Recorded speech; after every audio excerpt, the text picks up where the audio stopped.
Let's do that. So chapter 11, for this proportions, we just add one thing. And that is we double everything. So instead of one sample, we're now working with two samples. And what we're doing, instead of like pulling from a population and saying, let's look at this sample and see what it says about the population, we're now pulling from two different populations and saying, do these two samples tell us that there are differences between these two populations? So for example, this first problem on page 709, we are looking at the population of US men and US women. And the question we're trying to answer is, do men and women use fitness trackers like Fitbit or whatever at different rates? So is there a difference between the percent of men who exercise with some sort of Fitbit or whatever and women that do that? So we've defined two groups, men, women. We pull a sample from each, we get the proportion from each, and then we're comparing the two proportions. Now, here's the thing. This section, as I'm sure you noted with Cindy, it has all four questions in it. Verify the conditions, construct a confidence interval, calculate how many, a sample size, test a claim, do a hypothesis test. So all four of those are grouped into this one thing of the proportion stuff.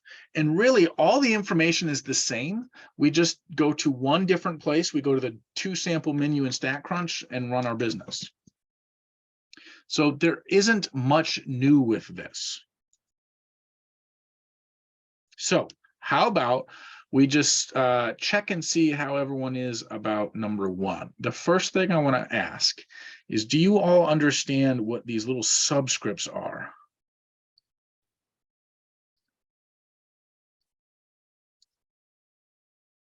These little M's and W's. Anyone have any idea what those are? And we're not chatting anymore, we're talking. Go for it, Sarah. What do you got? For men and for women. Nailed it. Now here's the really unfortunate thing. Mathematicians have a goal to like make things clear and have precise ways of saying things, and that this doesn't happen in this problem, because if you look at the StatCrunch output, everything is in terms of ones and twos, and yet down here we have everything in terms of M's and W's. So you need to note that in the problem we said that men are group 1 and women are group 2. Right, so that's the thing. We should have been consistent, right? We should have just used ones and twos somewhere, but whatever. Okay, so let me give you 5 minutes and you see if you can't find all of these things. But before I do that, what has StatCrunch given us?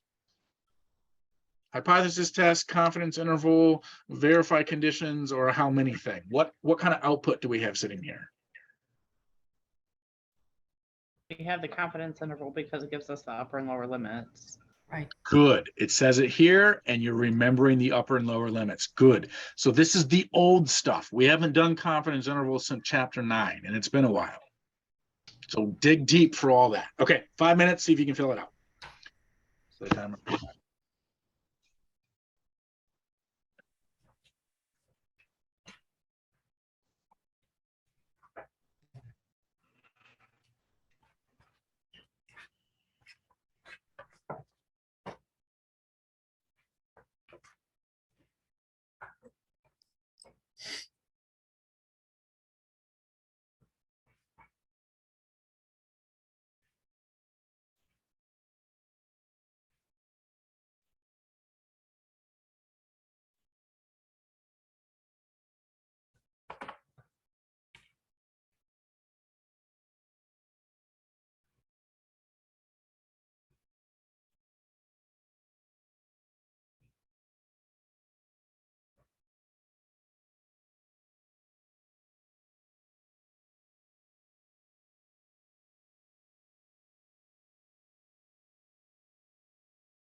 Yeah, that was 5 minutes. Did you have enough time for some of these?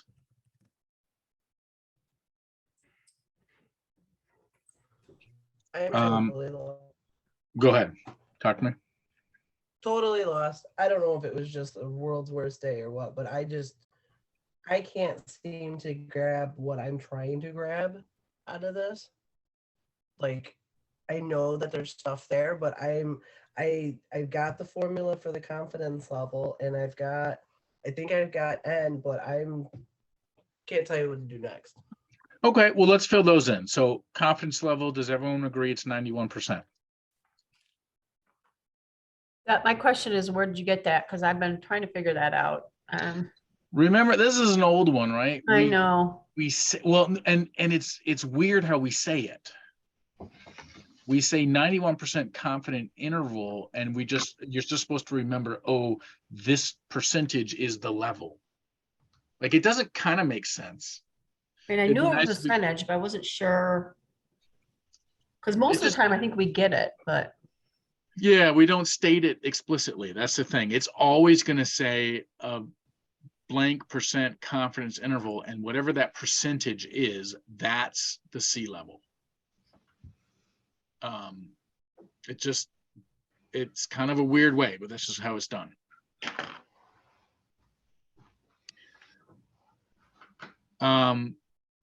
The other thing that's weird, it's unfortunate that StatCrunch does this. Remember, when we type this stuff in, we define X as the number of successes, and N is the number of observations.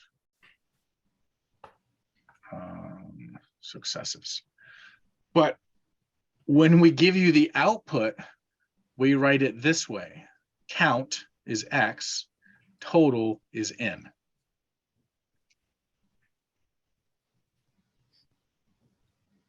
It would be nice if StatCrunch was consistent, right? I mean, I get part of the reason they do it is because of like the space that it would take to write number of successes there. The other thing you need to remember then is that P hat. Anyone remember that formula? X divided by N, Nailed it. or X1, X2 by N1, Right. N2, take your pick.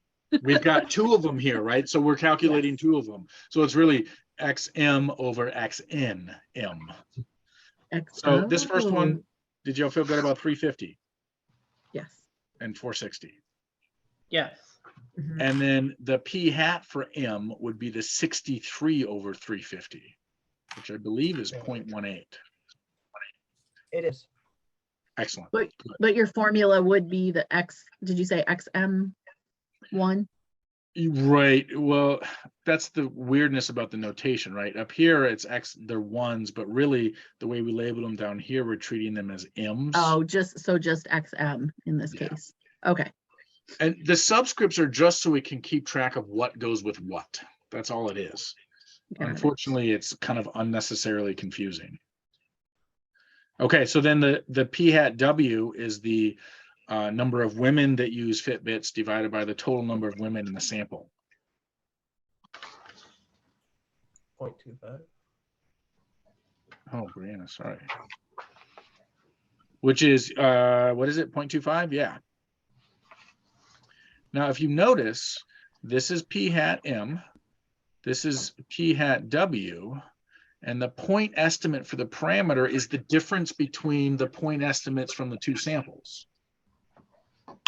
So it's really 0.18 minus 0.25.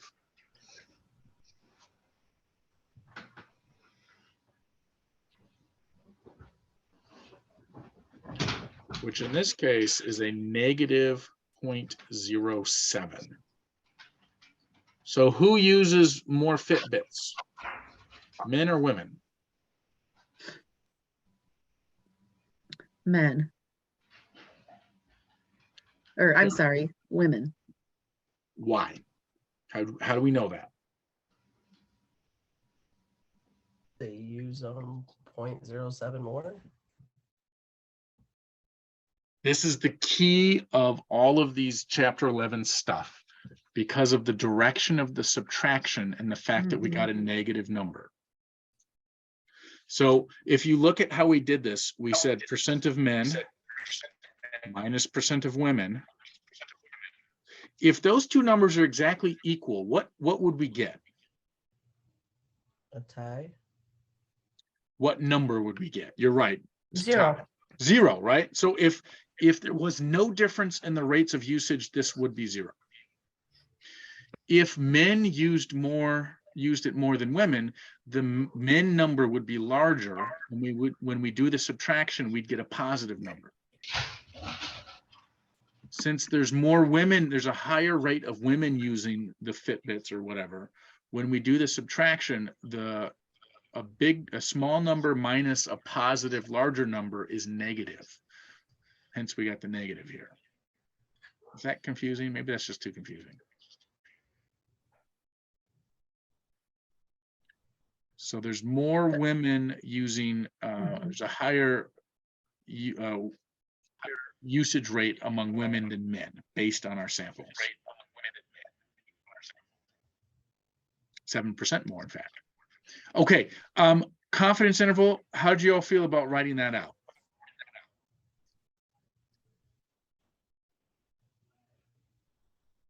I mean, I'm just copying it, right? Good. That's what I was checking. We're literally just copying the numbers here. Let's just do, it says 4 decimal places. Ugh. So negative 0.1188, comma, negative 0.0212 in parentheses.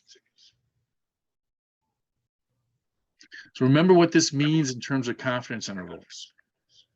We could have as much as a 11.88% difference between the usage, down to just a 2% difference. That's what those numbers are saying.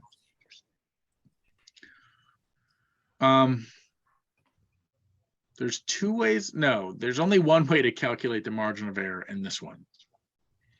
If you remember from the chapter 9, the single sample, we could use the formula to calculate the margin of error. And it was just the sample standard deviation divided by the sample size, square root of the sample size.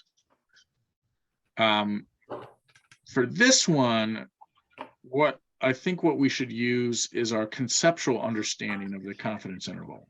Remember, there's a lower limit, a point estimate in the middle, and an upper limit. And the margin of error is the distance between the point estimate and either of the limits.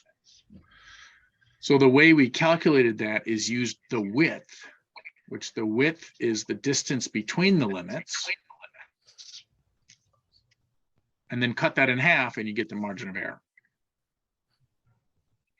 So the way you calculate that is you take the upper limit, which is negative 0.0212, and you subtract from it the lower limit, which is negative 0.1188.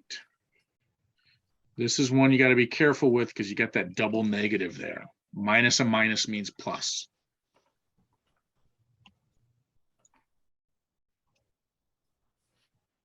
I like to do Desmos for this one.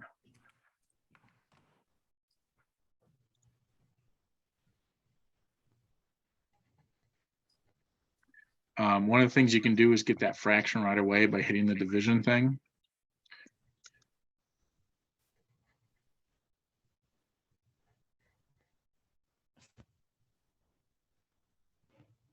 And there you have it. 0.0488.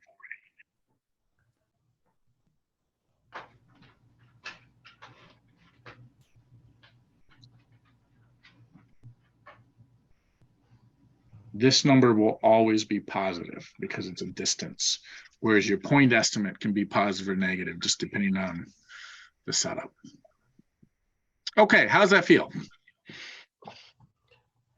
On that margin of error right after the 0.0212, is that supposed to be a plus sign?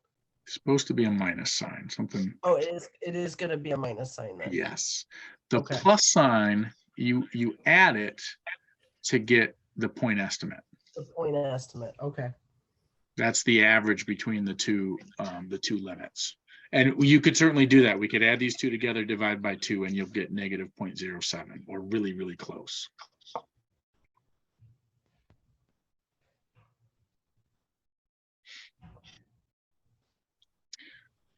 So Eric, in Desmos, for like that, when you just did the upper limit minus the lower limit.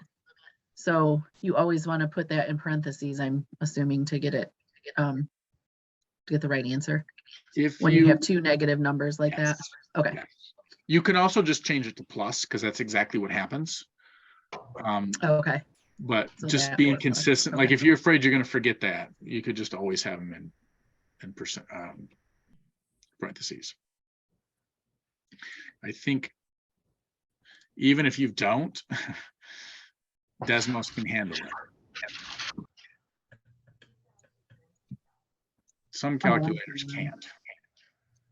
So I never tested that before. So this was just reading and output. Can we jump to one where you have to put it together? So go the other direction? And then come back and do B and C and D and all the rest? Is that okay? Oh, that's another read the output. Hang on. Let's jump to this one. This is page 714. I don't know if this is going to mess with you all. If you'd rather kind of go in order, we can do that.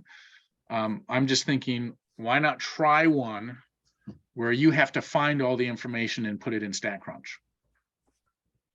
And actually, Eric, we didn't do a crunch output one last night. We did all where they had to find. So Oh, nice. I think that'll actually be, I don't want to say easier, but I think that'll be more familiar with what we did last night. So Eric, I'm just getting ready to go through security right now.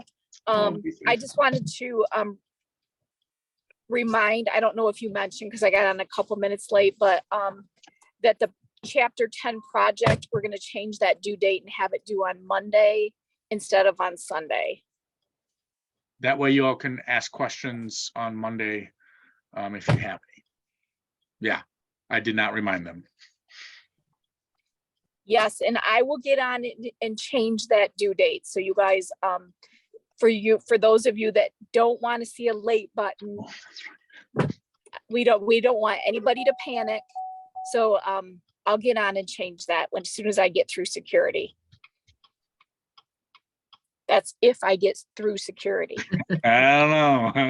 I know. I don't have anything too bad with me right now. But it's 87 degrees here right now, Oh. and I heard it's like a real feel of 10 there right now. So Yeah. I'm not looking forward to coming back, but I will see you guys tomorrow. Have All a right, good safe flight, travels. Cindy. Safe travel, Cindy. Travels. Thank Have you a good guys. night. Good night. Okay, so does that sound good? Try one where you put it together. This has so A is like find all the stuff, and then C is put it in StatCrunch and get the answer. So let's do it. I'll give you 5 minutes unless anyone objects. Set a timer for 5 minutes.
How we doing? That was 5 minutes.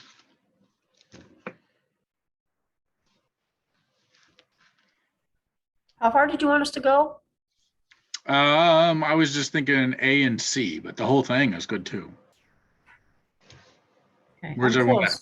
close. I need a couple minutes. I don't know about anybody else, but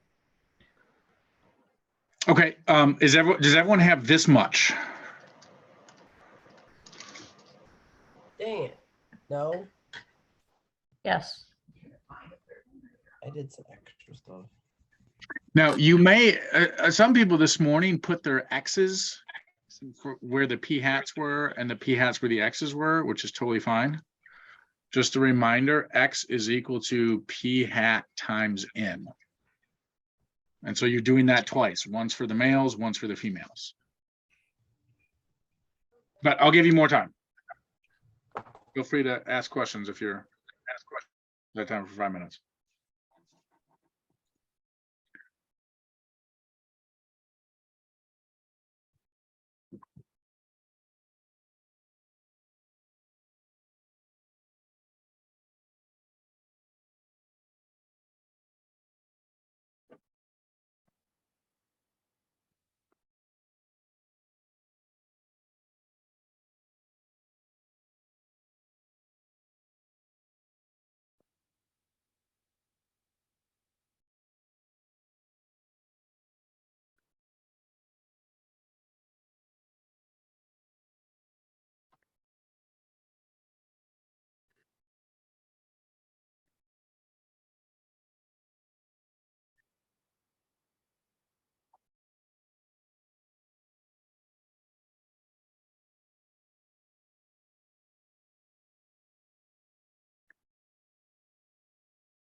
Yeah, that'll do it.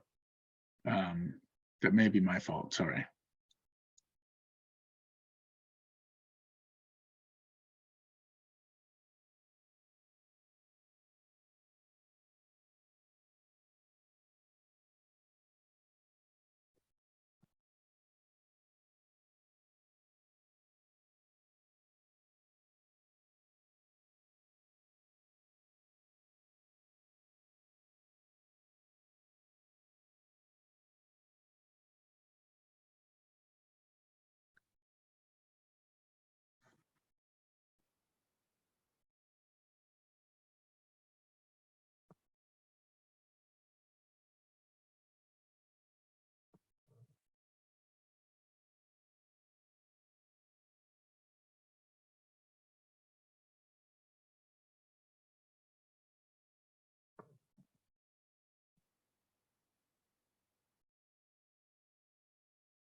How we doing now? That was another 5 minutes. You don't need more time or?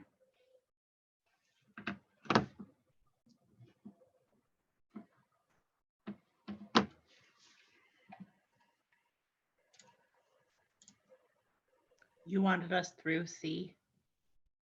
Sure, you want a few more minutes? No, Does I'm just everyone asking where you want Yeah, us. yes. And I mean, if you can do D and E, that's great too. I don't want to rush anyone. I'll put in the X's because I'm assuming you all have that and you need that to be able to do C.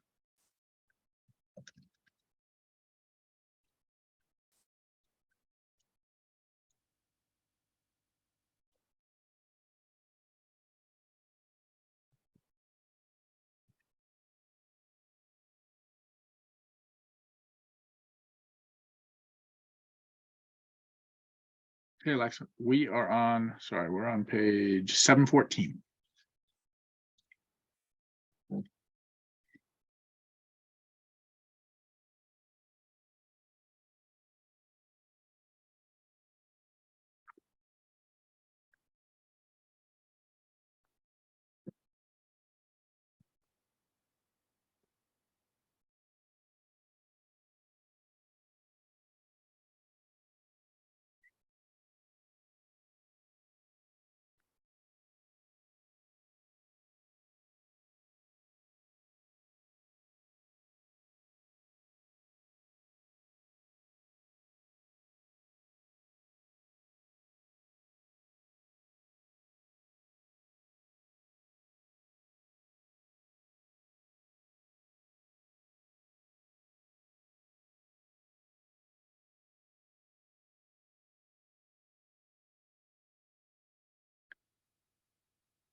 I did not start a timer. How we doing here? Should we go through at least the 7 conditions you have to write down?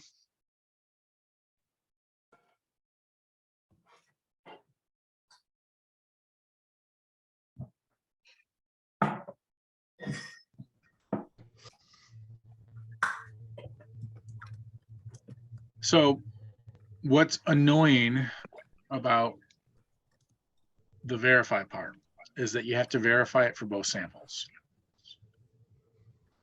So like our original first condition was, is the randomness satisfied? And it's given for both, right? N1 700 and 2 600. And that's what we should write, Eric, is given for both. Yeah, Or I is think this- it's right. It's important to me that you acknowledge you're having to think about both samples meeting all this criteria. The second one is the new one. This is, are the samples independent of each other, or are they dependent samples? So I know Cindy told you the sentence to write here, and I totally agree with her. 2 groups measured once. Oops, I forgot to look at the sorry, y'all. I guess you all were telling me you were done. And I wasn't paying attention. So this is 2 groups measured once. That's how we know the samples are independent of each other. If it had been 1 group measured twice, we'd know it was dependent sampling.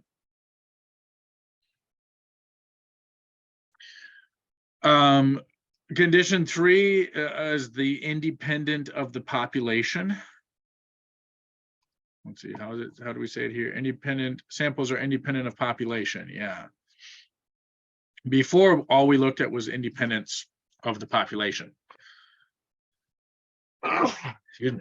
And so this one is that N1 less than or equal to big N1, 0.05 N1. So here we're looking at, are the 700 males less than or equal to 0.05 of all males? I guess it's male drivers. I suppose so. And 600, oh, I guess this is US male drivers. That makes a difference. Like if it was Saudi Arabia, this would probably not be true for the females. Or have they changed that recently?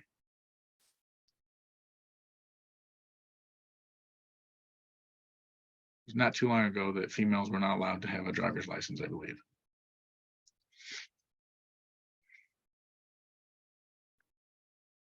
So that's true in the US for sure. By the way, when you do project 11, which is just one of these, a confidence interval and a hypothesis test, you're going to do the same thing for your Skittles and M&Ms. You do it just once, but you need 7 things. There's 2 for C1, there's 1 for C2, there's 2 for C3, and then C4 for normal. It's that N1, P hat 1, Q hat 1. So we want to show that the 700 males times the 0.84 times 1 minus that, which is 0.16, is greater than or equal to 10. And then for the females, it's 600 times 0.92 times 0.08. That needs to be greater than or equal to 10. So that's all the stuff. Is that what you all had? Yep. Good. It's tedious at this point, right? You're just doing twice what you did before with only 1 new thing. It's noting what kind of, how the relationship between the 2 samples. Good. Okay. So then if you've typed things out nice and neat like this, you've got what you need here in StatCrunch. Number of successes, remember, is X. We defined sample 1 as male and sample 2 as female. How did we know that? Simply because of this right here. We always do P1 minus P2. Your numbers off, Eric. Say it again. You've got 558 in Yeah. there. Thank you. 588. Good. That saves us some heartache later. we've been doing hypothesis tests for a long time, so remember to click the confidence interval and remember to note the level, the C level. And again, notice it's stated in terms of percentage confidence interval. Compute. And here you go. Do we all agree with that? Does that seem like the same number?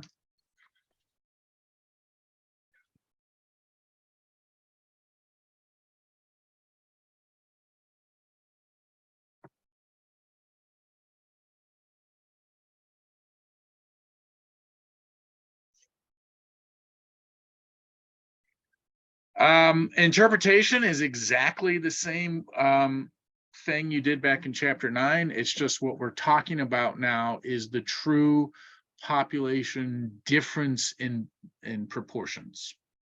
And in this case, we could use the word rates. This is what we're talking about right here, the difference in seatbelt usage between male and female drivers in the US.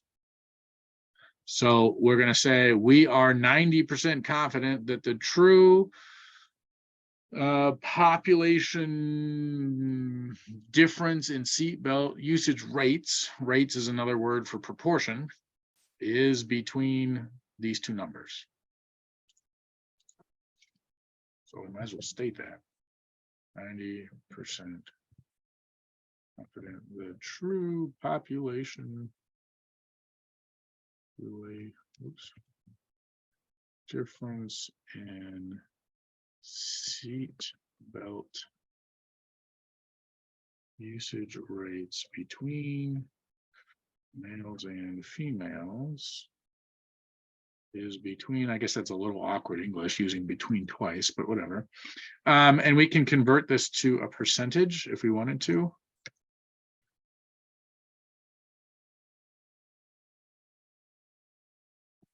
Make that a little bigger so y'all can read it. Does that look like what you all had? Oh, but it should say we are 90% confident true population difference in seatbelt usage rates between males and females is between this and this. Yeah.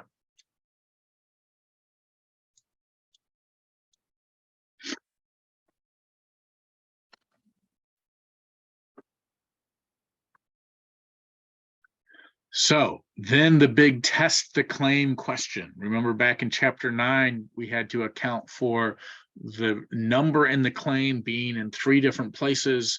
And then what was the claim suggesting where the number should be? And was the number below the interval or within the interval or above, right? This one is far simpler. So what do y'all think? The CDC claims that the proportion is different. Does our interval support or contradict? Support. Yes, there's a significance difference Why? because 0 is not in the interval. It's because 0 is, right, yes. 0 is not in the interval. Good. I was about to say you're wrong. It's the opposite, but you're totally right. 0 is not in the interval. And if you're wondering why, remember what we're doing here is we're subtracting 2 proportions. And if they're exactly the same, they would equal 0. And this interval is all the possible values for when we do the subtraction. And I guess best case scenario, it's -5%. So here's a tougher question maybe. Which gender uses seatbelts more, males or females, based on this confidence interval? Females. Good. The way we're subtracting is the male percent minus the female percent. Because we got negative numbers, that means this female percentage is larger. Okay. That feels pretty good. Questions? Go ahead.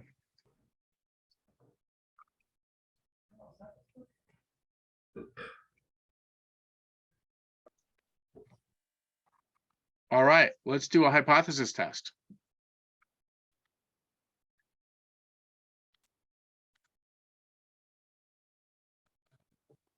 So shall we jump back to page 712?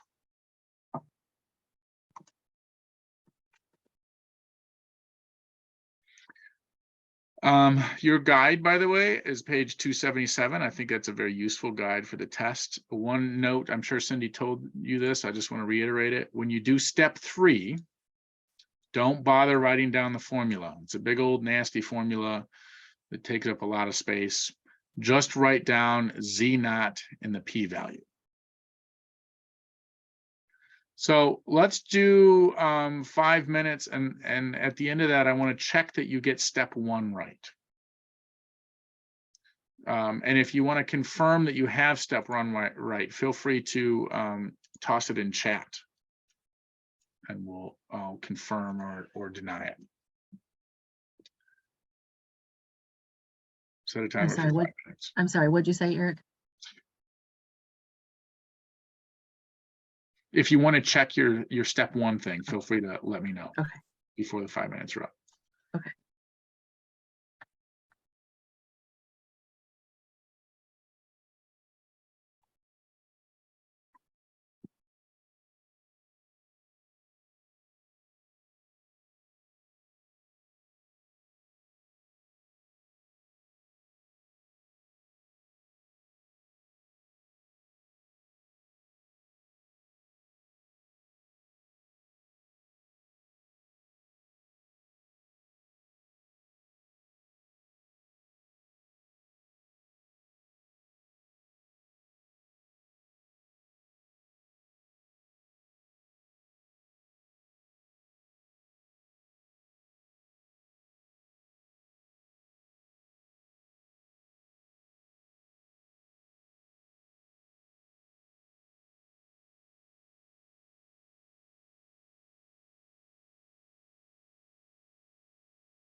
So that was 5 minutes. I just want to make sure we all agree on HO and H1.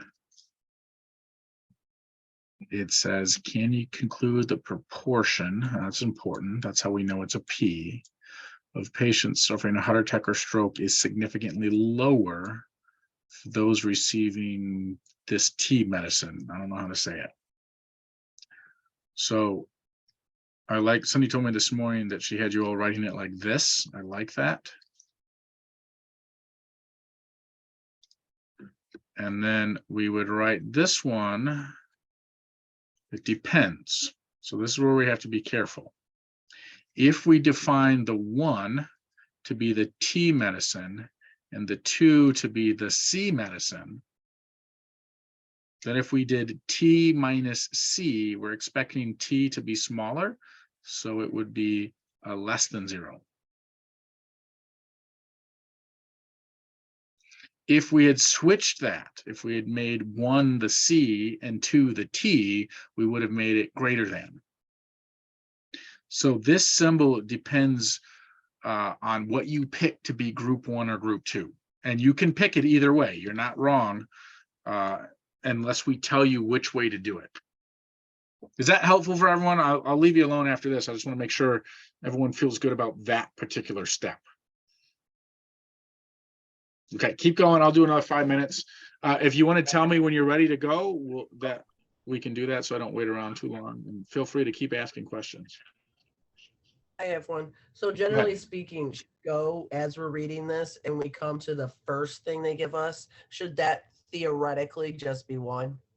The first thing you come to, so like the C drug would be 1 and the T one would be 2 because that's how they have it listed, the first and then the second, and then when they talk about it, they give the C first and then they give the T one. I mean, if we swap it doesn't actually matter. Okay. Because if we switched it around, all that happens is, if it was this, oops, if that's the same one, is that the hypothesis would be, since the claim is that the T drug is smaller, and if the T drug was here, then this difference would be positive because the P1 is the larger number minus the smaller number is always going to be positive. So it doesn't actually matter. Let me re-asking a different way then. Okay. How you're going to show us which one are you choosing to have as 1 and which one are you choosing to have as 2, so that way I don't do the opposite and get all confused when you're trying to give me the answer and mine looks different. So when the way I choose it is based on the claim. So the claim here is that the T drug is going to lower, is going to be significantly lower. Okay. So I'm just going to put that one first because that's the only drug that's mentioned. I'm going to let that be number 1. It's the only drug mentioned in the claim. If both things were mentioned in the claim, I would do what you said, Nikki. I would put the first word as group 1, the second word as group 2. Okay. But I'm going to base them off of where the claim comes, which is the can you conclude or test the claim or someone believes. Okay. To create that. There are some times where we tell you what group to make what, and those are kind of nice. Good question.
Okay, that was 5 minutes. Let's check. Has everyone got step 2? That's the one no one should miss on the exam. You just need to remember that alpha and significant level of significance mean the same thing. Does anyone know what does anyone also remember what alpha is a measurement of?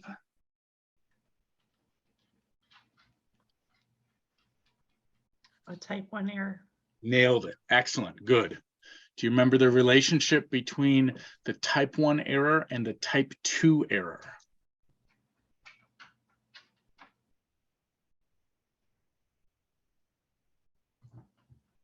Too much stuff to remember. Yes. So the type 1 error is measured by alpha. Type 2 is beta. If we increase alpha, increase the chance of a type 1 error, we decrease the chance of a type 2 error, or it decreases beta and vice versa. So it's that seesaw thing between type 1 and type 2, which is why you can't just guarantee we make a type 1, 0 type 1 error, because then you're guaranteed to make a type 2 error. Okay, so you don't really need to write much down for step 3. I like to write down the successes and counts, because that's what you have to put in StatCrunch, right? Number of successes, number of observations. Of course, we didn't give you X, we gave you P hat. So, oops, notice now we have to be careful here. This is really dangerous. And this, Nikki, goes to your question. I defined 1 to be T, the ticagrelor or whatever, and C to be clipidogrel or whatever that is, right? So in the problem, the C, the sample size for C is given first. And then the sample size for T is given second. So Nikki, to your point, maybe it makes sense to the first one you encounter, make that your group 1.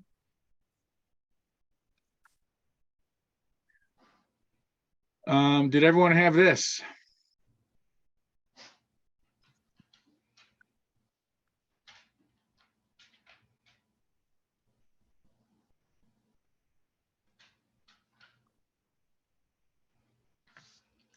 Nope, you wouldn't have had that. I did not have that. Yeah, I did not have wrong. I did all of these wrong. So I need, so the 7.3% goes with the 1958, and the 6.9% goes with the 1842. Right. Which is what I did wrong. And this is one of those, this is a time where, because we taught you to round up when calculating sample size, you might be tempted to round up here, but that's not appropriate. Just do your standard rounding rules, because we're getting the number of successes based on that particular percentage. We're not trying to estimate the minimum number of people to talk to. Okay, do we all feel good about this now? I did it wrong, but yes, I feel great about it now. Okay, good, good. I couldn't figure out why my graph was off, but I knew it was. If you want to see the p-value plot, you can do that. It looks terrible. We get a terrible p-value and a really tiny z-stat, but oh, I did it wrong though. I forgot to change my inequality sign to less than. By the way, you have the option of entering a number here for 2 sample, but for our purposes, it's always going to be 0. It still looks terrible, negative 0.4901, which is an incredibly small test statistic. We definitely do not reject the null hypothesis with this one. what is nice to write down here, although we're writing it twice, but whatever, is the test statistic and its associated p-value that we then use in step 4.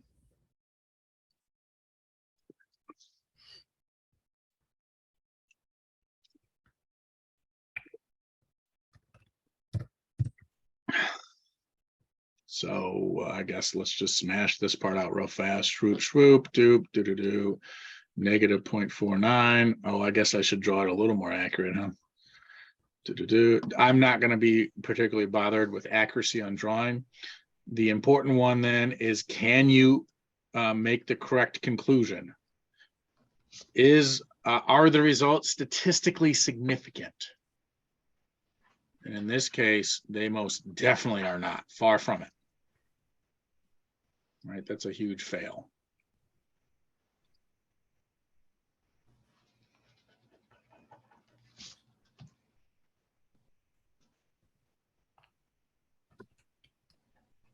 And then the old step 6 that people will start to hate at this point, because you just keep writing it over and over. There is not enough evidence to support the claim that the T drug significantly lowers heart attack / stroke.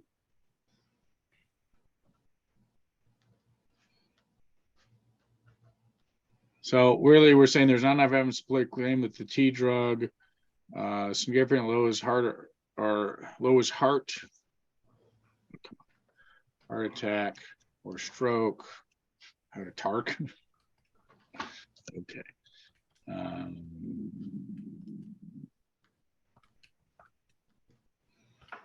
As compared to the T drug or the C drug, because it's really a comparison between the C and the T drugs.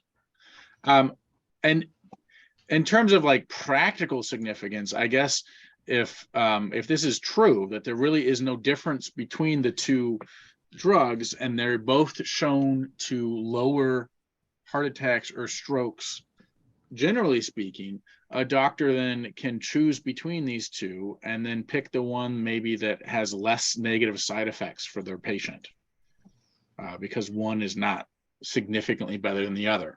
But again, I am not an expert in this area at all, so I would have no idea if there's any practical results on this. Okay, so then the big question, what if this was the wrong choice? What if we made a mistake? Which error would we have made, type 1 or type 2?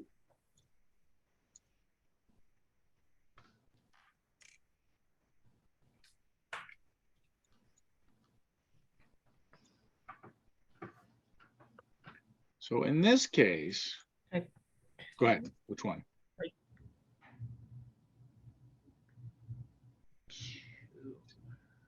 This is the decision we made. So the only type of error it's possible to make is a type 2 error. Type 2, yeah.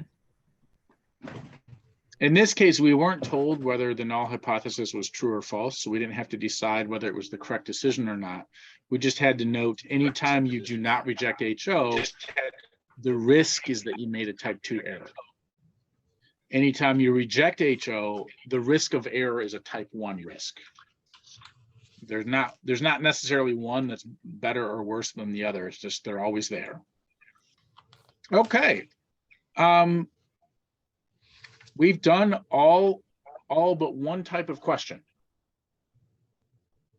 So let's go back to the 033 worksheet, because we haven't completed any worksheets yet. Let's do number 2, and then we'll go back and finish the rest of it so you can feel good about having at least one of the worksheets done that you can turn in. This is page 710. And then we can decide which other, after we do all this, if we have time, decide which other type of question we should practice that maybe we need more practice of. So let's look at question 2. And I'm just going to force myself to be quiet for a minute, and you tell me, what question are you being asked to solve here? Just what's the question? Set a timer for 1 minute.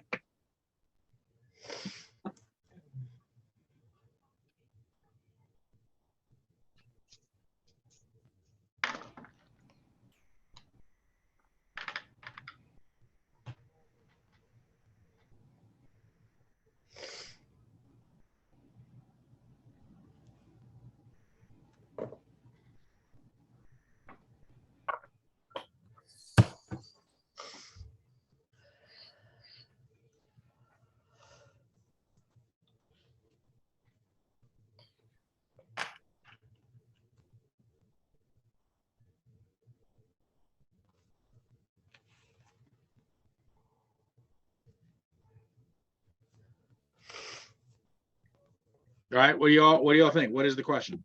I know we got one How correct many? answer. How Say many? again? Yeah, How how many? Okay, good. So the next thing to decide is, are we working with a single sample or two sample? 2 samples, Two samples. Good, how'd you know? because they're 2 different age groups. That's it, 2 groups measured once. 18 to 24, 25 to 34. Okay, so go crazy, do it. I will show you the reference page you need, I think. Here we go. It's on page 274 is where the double sample, and your final job is to figure out, do you have a prior estimate or no prior estimate?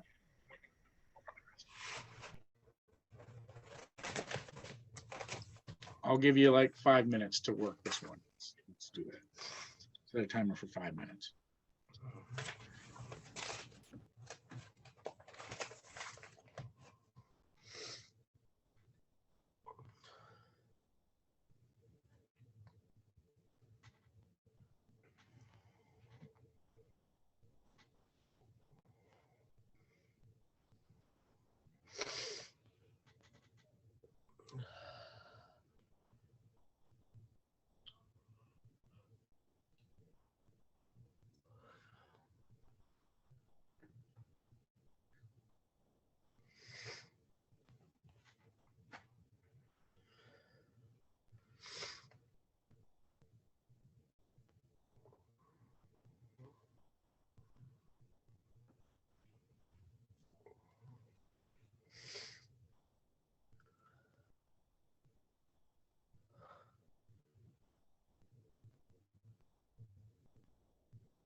So I'm assuming most of you got this far. You found that there wasn't a prior estimate. Mhm. Did you all figure out what E was?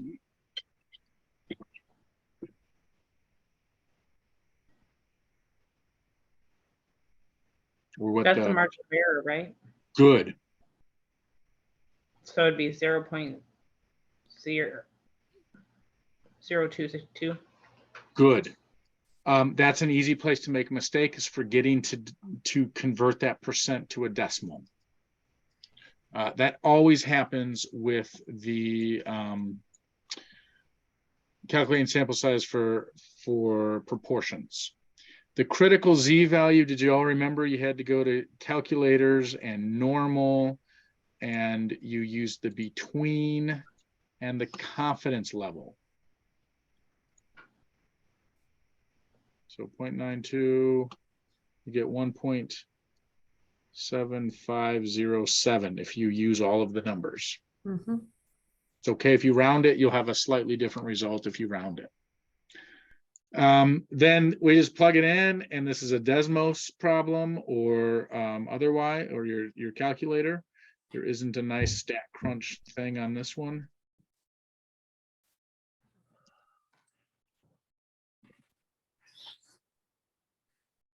Oops. 1.7507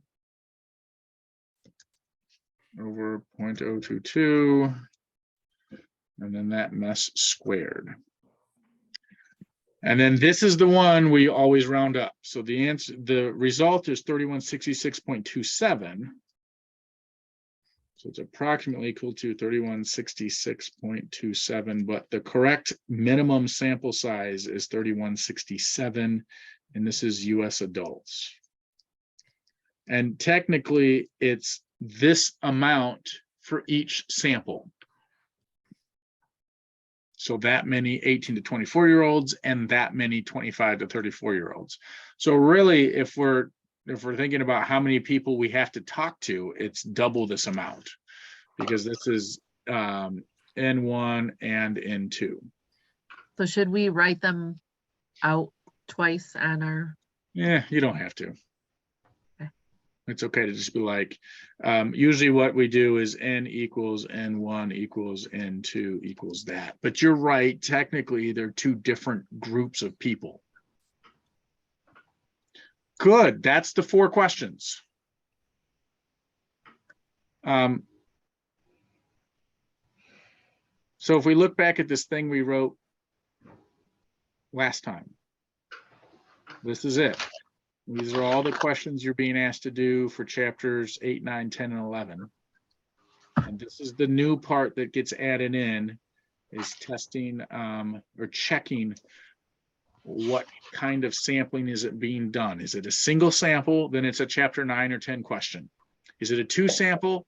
Then it's a chapter 11 question, and either the sampling is dependent or independent. Tomorrow, I believe you're going to learn about dependent sampling for means. Yeah. And then on Tuesday of next week, you'll learn independent sampling with means. And then we're done. That's all the new material. And really, if you can do 11.1, you can do 11.2 and 11.3. There's not much difference between them. Just a few little tricks. All of the confidence interval stuff, everything's the same. So we are just right there at the end of new material. You can take a deep breath and just make sure you know it all.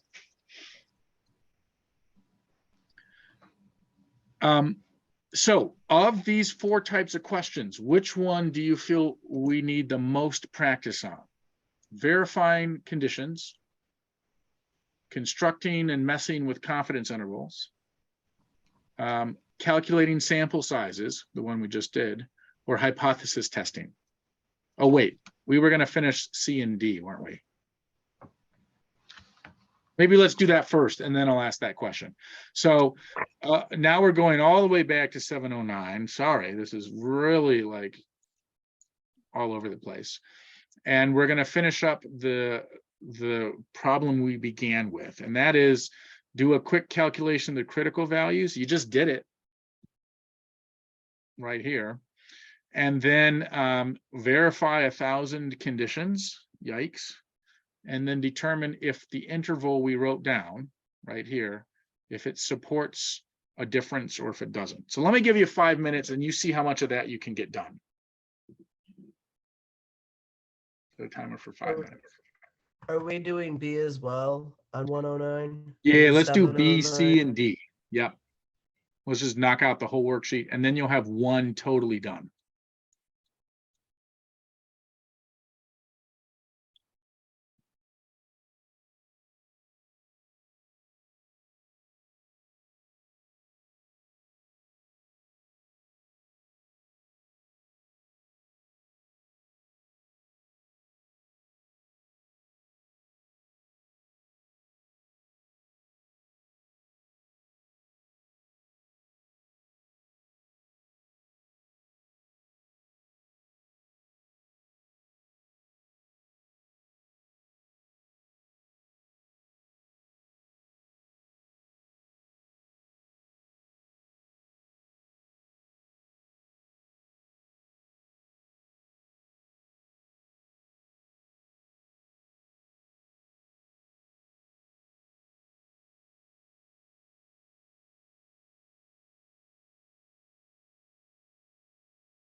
That was 5 minutes. How do y'all feel about this?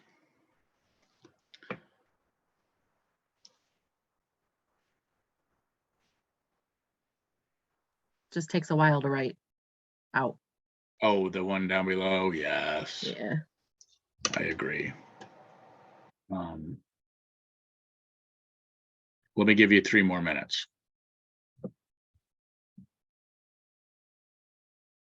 We'll leave this answer up.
Okay. Any of these conditions that you feel like you got wrong?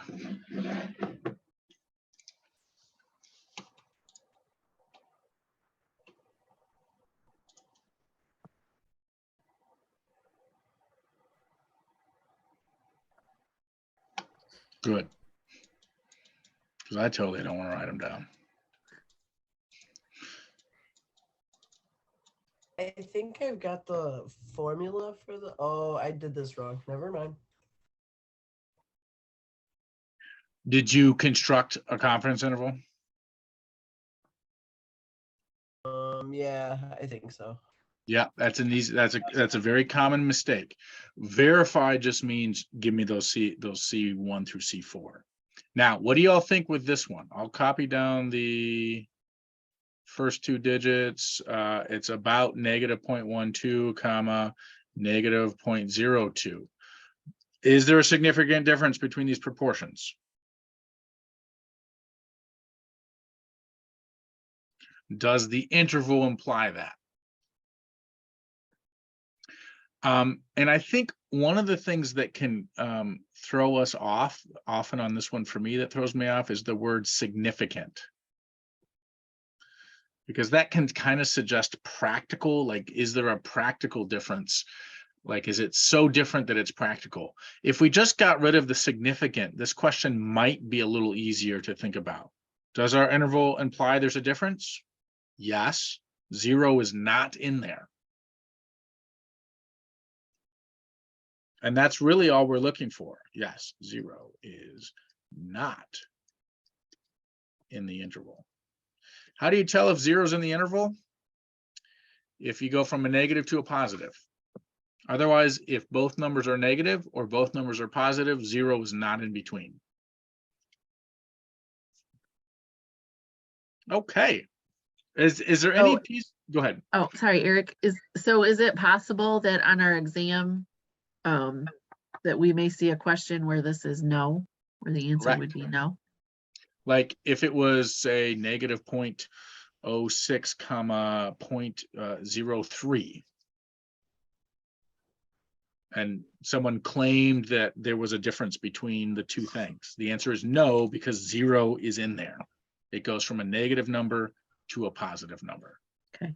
So yes, that's entirely possible. It's unfortunate that every problem we've done, it's been, 0 is not in there. Trickery. It's all trickery, I tell you. Yeah.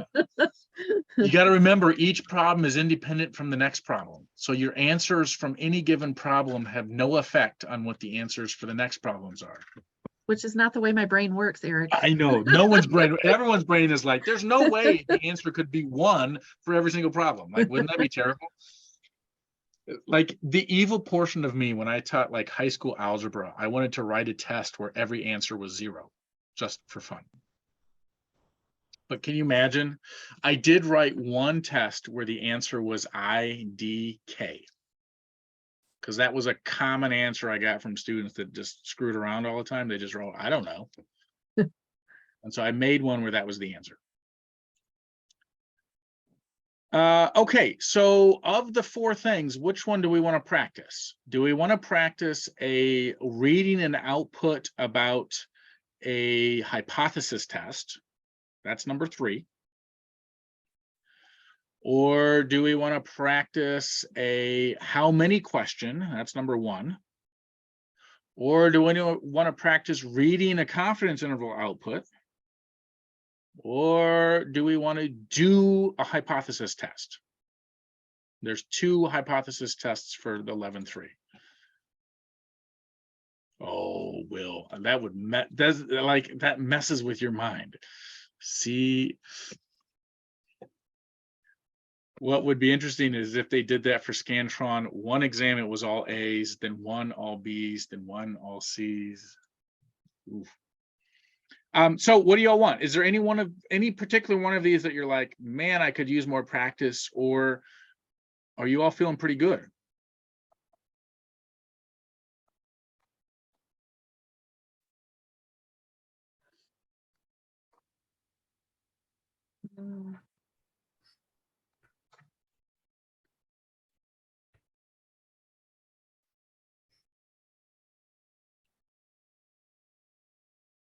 Let's see. Hypotheses test? Sure. Let's do number 3 then. Yeah, great choice.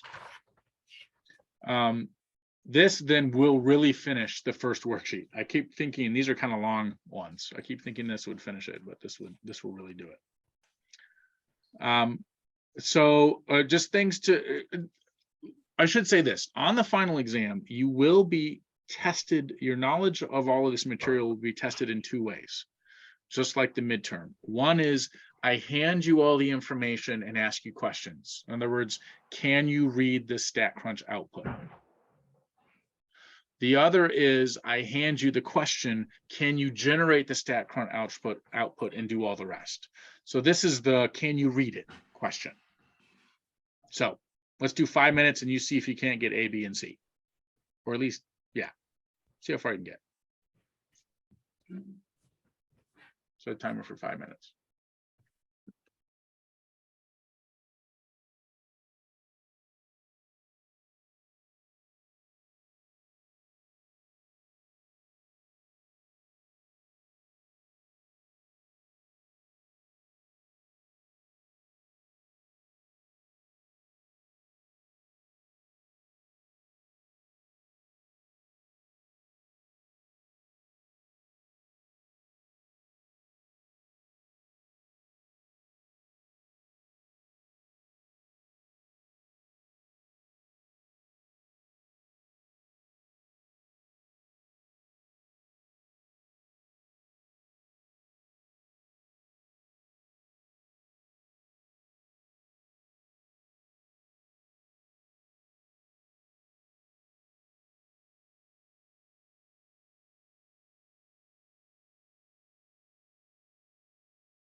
Okay.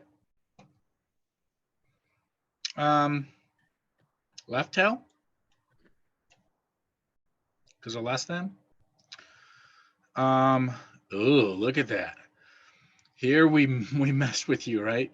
P hat of 2010 is the group 1 P hat. So that was this X divided by this N. Is that what you all did? 538 over 2039.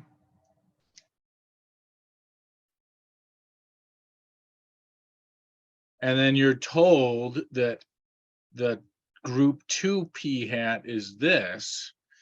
We know this is N2. And so X2 or X 2018 should be that 0.299 times the 2344. How does that feel?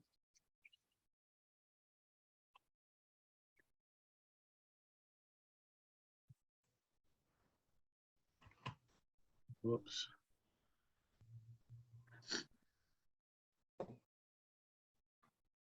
So 0.26.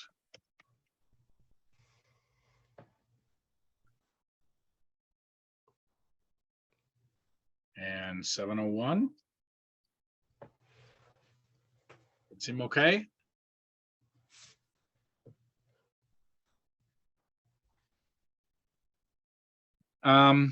What'd you say? Which one does the person think has the higher very happy?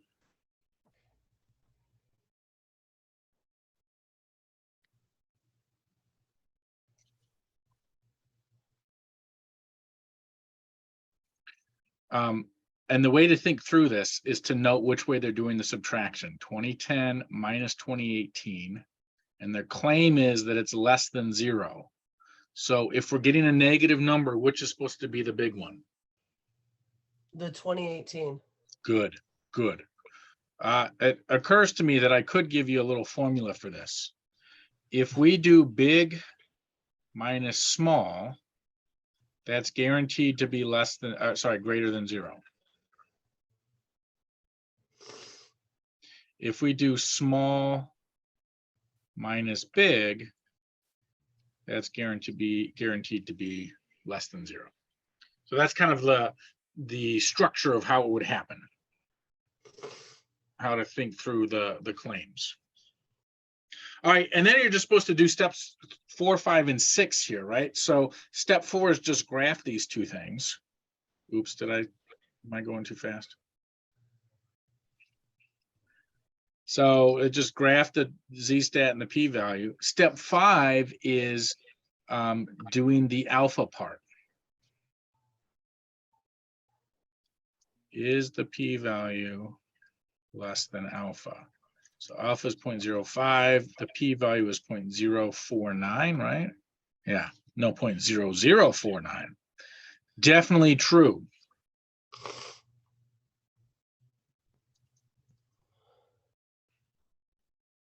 And so then the conclusion is that there is a difference. The true population proportion is different between those who are very happy in 2010 and those who are very happy in 2018. Something happened in those 8 years. It would be interesting if we redid this with 2022. Yeah, no kidding. Right? COVID happened and that blew everything up. Okay. Good. Let's look at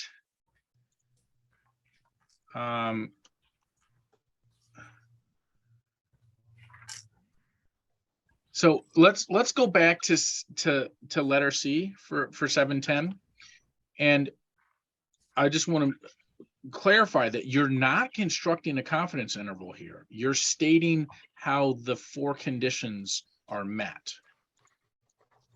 So for C1, we're looking at are our samples randomly drawn?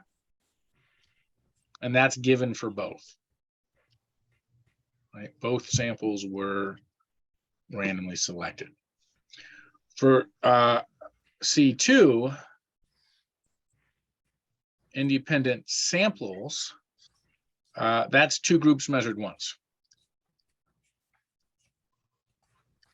Come on.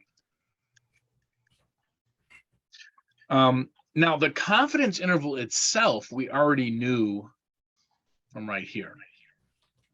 This was given to us.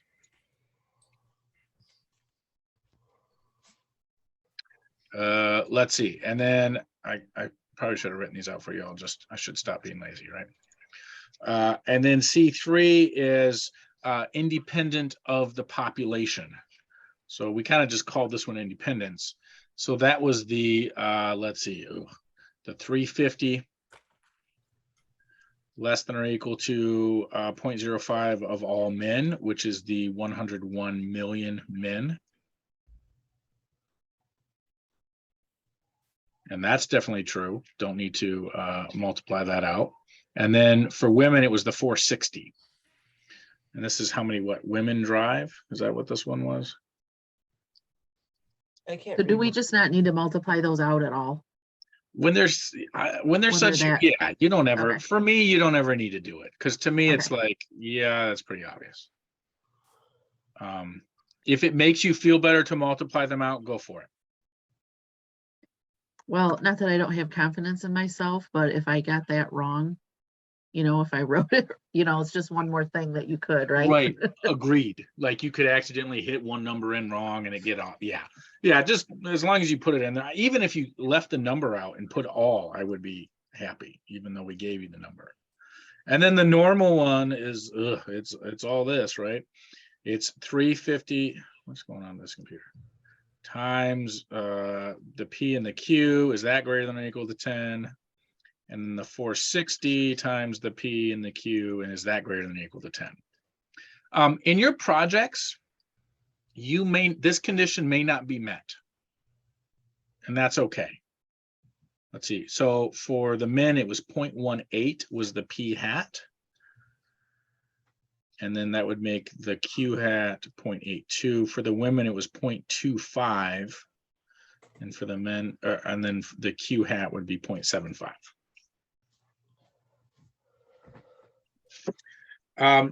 A super tedious question. I guarantee there'll be at least one on the final where you have to do all 7 things. And the reason I say 7 is because there are 2 items here you're keeping track of, 1 item here, 2 items here, and 2 items here. And when I grade the chapter 11 project, this is the most common place I see students missing points because they only do it for one of them. They just look at one sample and write that mess out. What other questions do y'all have that you're feeling stuck on? It might be you're just feeling tired because it's the end of the semester. And maybe I should just mention there's only 2 weeks left, y'all. We only have 3 class periods of material we're going to cover. So the 5th, the 7th, and the 12th, and then we'll do our Zoom exam just like the midterm on the 14th. And it'll be the same thing. There'll be the morning option and the evening option that you can take it. And this time I'm going to make sure I email it to everyone within those first 10 minutes. Sorry to those of you who it took me too long to email to you. So Cindy and I mentioned this, or Cindy and I talked about this morning. Tomorrow you're doing 11-2, and then we'll do worksheets on 11-2 in class, plus the chapter 10 project questions on Monday, and then you'll turn that in Monday night for those of you that like to stick to the due dates. Tuesday you'll do 11-3, and that's the end of the new material. And on Wednesday, we will work through 11-3 worksheets. And if there's any extra time, we'll start working on the review. On Thursday, you'll be reviewing in class with Cindy. On that following Monday, you'll be reviewing in class with me. And then you'll review again with Cindy on the 13th. And then that's it for class time with Cindy. And then on the 14th, we take the exam. So what I would like to see done is all assignments turned in on the 11th. And that will be our first and final actual deadline. I'm not particularly worried that anyone will miss any of them. but that's kind of what I want to shoot for. I would love for you to have nothing else on your plate other than to study for the exam. But I'll leave due dates for StatCrunch up to Cindy as to whether or not she wants to cut it off on the 11th or give you more time with that. Either way. So any questions you all have? And I didn't write all of this out. I just kind of wrote this part out. Reject HO, and then you've got your sentence to write. So Eric, since we get a chance to finish worksheet 3, are we on our own with that then for the rest of it? Yeah, keep working on that. I think that's really good practice. What do you have? 1, 2, oh, there's a lot on here. And then 2, 3, 4. So there's 2 hypothesis tests and a how many question, and then a reading of a confidence interval question. I will be happy to pick to look at these on Monday as well with the chapter 10 stuff. Cindy may not have much time to take questions tomorrow since she's covering 11-2 tomorrow. Okay. So, yes. Okay, so, and then chapter 10, or the project, we can go ahead and. Yes, you should just do find that and- nice and, well, I shouldn't say straightforward, but it's the single stuff, right? So this is the more complicated stuff we're doing now. Chapter 10 is just do 2 hypothesis tests with 1 for your Skittles, 1 for your M&Ms. Okay, Yeah, Nicole, I started it already. It's not that bad. I think I looked at it. Yeah. But I hadn't If done you anything look with it. at your 10-2 worksheets, that's exactly what the project is. It would be something like this one, Mhm. where we ask you, like in one of the problems, we're like, hey, what's the hypotheses? Actually, they do it that way. It's exactly like this question. What could trip some people up is like you have to randomly generate a alpha by going to the thing in StatCrunch, and that could get you. If you're struggling with that, just make up an alpha. Pick a number between 0.01 and 0.11. Just make sure they're different for the 2 ones that you do. I don't know if you got into StatCrunch and randomly drew it.